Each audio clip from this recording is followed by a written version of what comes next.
दोस्तों आज के वीडियो में हम रिप्रोडक्शन के बारे में जानेंगे। आखिर रिप्रोडक्शन का मतलब क्या होता है। रिप्रोडक्शन का मतलब होता है अपने जैसे जीवों को जन्म देना। जैसे जानवरों की बात करें तो वो अपने जैसे ही जानवरों को जन्म देते हैं और इंसानों की बात करें तो वो अपने जैसे ही इंसानों को जन्म देते हैं। पेड़ पौधों की अगर हम बात करें तो आप जानते हैं कि आम के पेड़ की गुठली सिर्फ आम का पेड़ ही बना सकती है, यानी कि हर एक प्रजाति हर एक जीव अपने जैसे ही जीवों को जन्म दे सकता है। चाहे जानवर हो, इंसान हो या पेड़ पौधे हो, सभी रिप्रोडक्शन की मदद से अपनी प्रजाति को आगे बढ़ाते हैं। अगर हम में से किसी एक ने भी रिप्रोडक्शन करना बंद कर दिया तो इस दुनिया से उसका वजूद खत्म हो जाएगा, यानी कि इस दुनिया से वो पूरी तरह से गायब हो जाएगा। रिप्रोडक्शन क्या है आपको समझ में आ गया ना? तो चलिए आगे बढ़ते हैं और ज्यादा जानने की कोशिश करते हैं। रिप्रोडक्शन दो प्रकार का होता है, एक एसेक्सुअल रिप्रोडक्शन और दूसरा सेक्सुअल रिप्रोडक्शन। एसेक्सुअल रिप्रोडक्शन का मतलब क्या होता है? एसेक्सुअल रिप्रोडक्शन का मतलब होता है बिना सेक्सुअल प्रोसेस के जीवों को जन्म देना, यानी कि सेक्स किए बिना जीवों को जन्म देना। देखिए इसमें शर्माने जैसी कोई बात नहीं है। आपकी किताब में साफ साफ डायग्राम छपे हुए हैं और किताबों में अच्छे से पढ़ाया गया है कि सेक्सुअल रिप्रोडक्शन क्या है, यानी कि सेक्स क्या है। तो इसलिए शर्माने जैसी कोई बात नहीं है, शांति से बैठकर वीडियो देखिए। एसेक्सुअल रिप्रोडक्शन यानी कि बिना सेक्स किए अपने जैसे जीवों को जन्म देना। इसमें किसी भी प्रकार के सेक्स सेल यानी कि गैमेट्स का इस्तेमाल नहीं किया जाता। इसमें सिर्फ एक सिंगल जीव अपने जैसे जीव को जन्म दे देता है। एग्जाम्पल के तौर पर आप अमीबा को ही देख लीजिए। एक सिंगल अमीबा बाइनरी फिजन की मदद से दो अमीबा में बदल जाता है। एक और बड़े जीव का एग्जाम्पल ले लेते हैं, जैसे कि कोमोडो ड्रैगन। ये कोमोडो ड्रैगन अकेले ही एसेक्सुअल रिप्रोडक्शन की मदद से अंडे दे देते हैं। इस प्रोसेस को हम पार्थिनोजेनेसिस कहते हैं। ऐसा नहीं है कि ये सेक्सुअल रिप्रोडक्शन से अंडे नहीं दे सकते, ये सेक्सुअल रिप्रोडक्शन की मदद से भी अंडे दे सकते हैं और एसेक्सुअल रिप्रोडक्शन की मदद से भी अंडे दे सकते हैं, यानी कि इनमें दोनों प्रकार का प्रोसेस पाया जाता है। एसेक्सुअल रिप्रोडक्शन आपको समझ में आ गया ना? इस वीडियो में हम सिर्फ बेसिक चीजों के बारे में आपको बता रहे हैं, अगर ज्यादा जानना है तो कमेंट कर दीजिएगा। तो चलिए अब हम अपने दूसरे टॉपिक की तरफ आते हैं, यानी कि हम सेक्सुअल रिप्रोडक्शन के बारे में जानते हैं। सेक्सुअल रिप्रोडक्शन नाम से ही पता चल रहा है, वो सभी जीव जो सेक्स की मदद से अपने जैसे जीवों को जन्म देते हैं वो सेक्सुअल रिप्रोडक्शन में आते हैं, जैसे कि जानवर, इंसान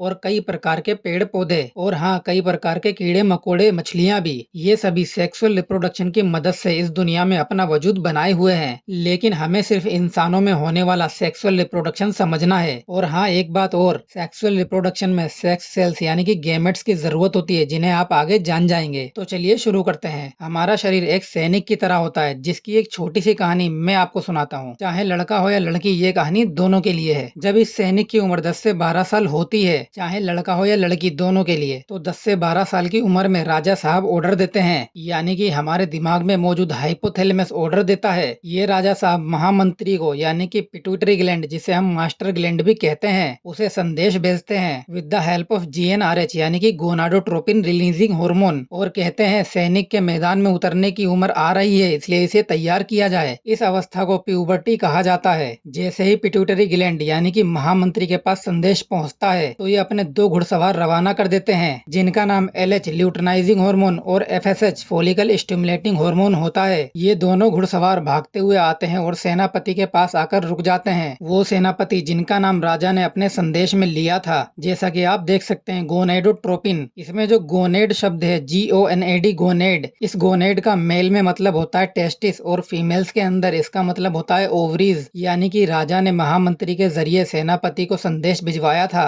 जैसे ही सेनापति को ऑर्डर मिलता है तो वो लड़कों के अंदर यानी कि मेल्स में टेस्टोस्टेरोन की मदद से हुक्म देते हैं और फीमेल्स में ईस्ट्रोजन की मदद से हुक्म देते हैं। मेल्स में टेस्टिस की मदद से टेस्टोस्टेरोन निकाला जाता है और फीमेल्स में ओवरीज की मदद से एस्ट्रोजन निकाला जाता है। क्योंकि सेनापति सैनिक के डायरेक्ट कांटेक्ट में होता है, यानी कि उसे वो डायरेक्ट ऑर्डर देता है, इसलिए ये दोनों हार्मोन हमारी बॉडी पर डायरेक्ट ही असर करते हैं। जैसे ही सैनिक को सेनापति का हुक्म मिलता है, यानी कि गोनेड से टेस्टोस्टेरोन और एस्ट्रोजन निकलते हैं, वैसे ही हमारी बॉडी में चेंजेस होना शुरू हो जाते हैं, यानी कि सैनिक खुद को तैयार करने लगता है। जैसे कि लड़कों में दाढ़ी आने लगती है, लड़कियों में ब्रेस्ट डेवलपमेंट होने लगता है और दोनों में आर्म पिट में यानी कि बगल में बाल आने लगते हैं, और जो प्यूबिक एरिया होता है यानी कि ये वाला, यहाँ पर भी बाल आने आने लगते हैं। दोनों की मांसपेशियों में ग्रोथ होने लगती है। लड़कियों में मेंस्ट्रुअल साइकिल यानी कि पीरियड्स स्टार्ट हो जाते हैं और लड़कों में वेट ड्रीम्स यानी कि नाइटफॉल होना शुरू हो जाता है। और ये तैयारी 15 से 17 साल तक चलती रहती है। और जब हम 15 से 17 साल की उम्र के आसपास पहुंचते हैं तो हम सेक्सुअल रिप्रोडक्शन के लिए पूरी तरह से तैयार हो जाते हैं। लेकिन ये एज का क्राइटेरिया सभी लोगों पर या सभी जगहों पर वैलिड नहीं है, क्योंकि कुछ लोगों में प्यूबर्टी जो है वो 8 साल या उससे भी कम पे स्टार्ट हो जाती है। एग्जाम्पल के तौर पर 1939 में लीना मदीना नाम की इस लड़की ने सिर्फ 5 साल 7 महीने की उम्र में एक लड़के को जन्म दे दिया था।